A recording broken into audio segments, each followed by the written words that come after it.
The death of Margaret Tudor, a journey cut short, unveiling the life and legacy of Margaret Tudor. She was born into royalty, her very existence a pawn in the intricate game of alliances and power struggles that marked Tudor England. Margaret Tudor, eldest daughter of Henry VII and sister to the infamous Henry VIII, traversed a life filled with political intrigue, familial ties, and a constant dance between power and vulnerability. Married at the tender age of 13 to King James IV of Scotland, her life became intimately bound to the fate of two nations. As Queen Consort, mother, and later regent, her story is woven into the very fabric of British history. Yet, amidst the grand narratives of alliances and battles, a more personal story unfolds.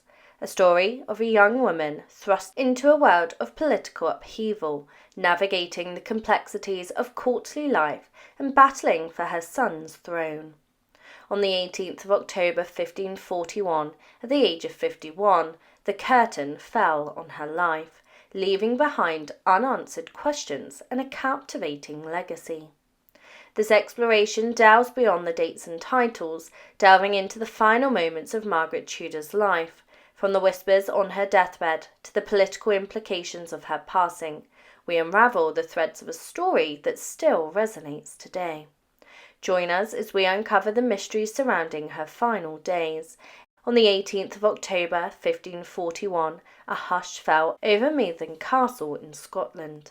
Queen Margaret Tudor, sister to Henry VIII and former Queen Consort to James IV, drew her last breath at the age of 51.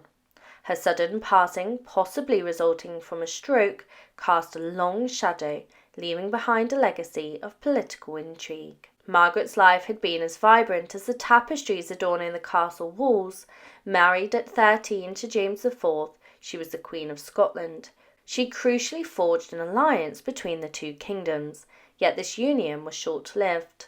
James died at the Battle of Flodden Field in 1513, leaving Margaret as the regent for their young son, James V. Her subsequent marriage to Archibald Douglas, Earl of Angus, further entangled her in Scottish politics, marked by power struggles and shifting alliances.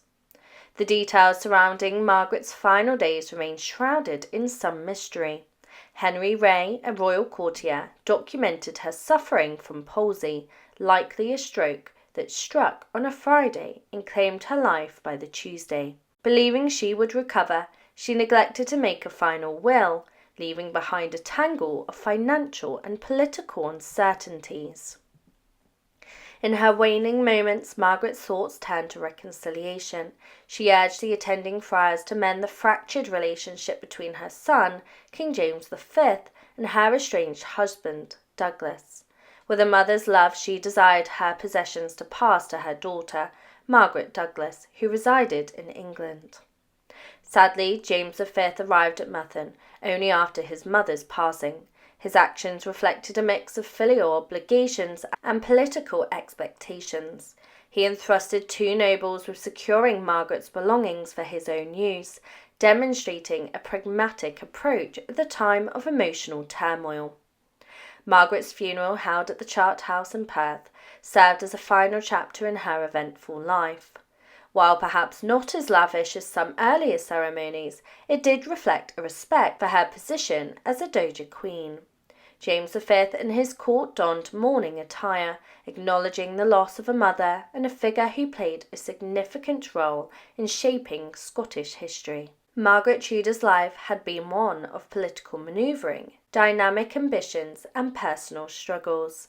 Her death at 51, though a shock, marked the end of a crucial chapter in Anglo-Scottish relations. While some mysteries remain unsolved, her legacy lives on, reminding us of a queen who navigated a complex world with both ambition and vulnerability. The glimpse into Margaret Tudor's final days opens the door to further exploration, delving into historical accounts, letters, and archaeological finds can provide deeper insights into her personality, political maneuvers, and the cultural nuances of her time. The Charter House, now replaced by the former King James VI Hospital, still whispers stories of her final moments, waiting to be unearthed and understood. Margaret Tudor's life and death offers a captivating glimpse into a turbulent period in British history. By exploring the threads of her story, we gain a richer understanding of the human experiences that shaped the past and continue to resonate with us today.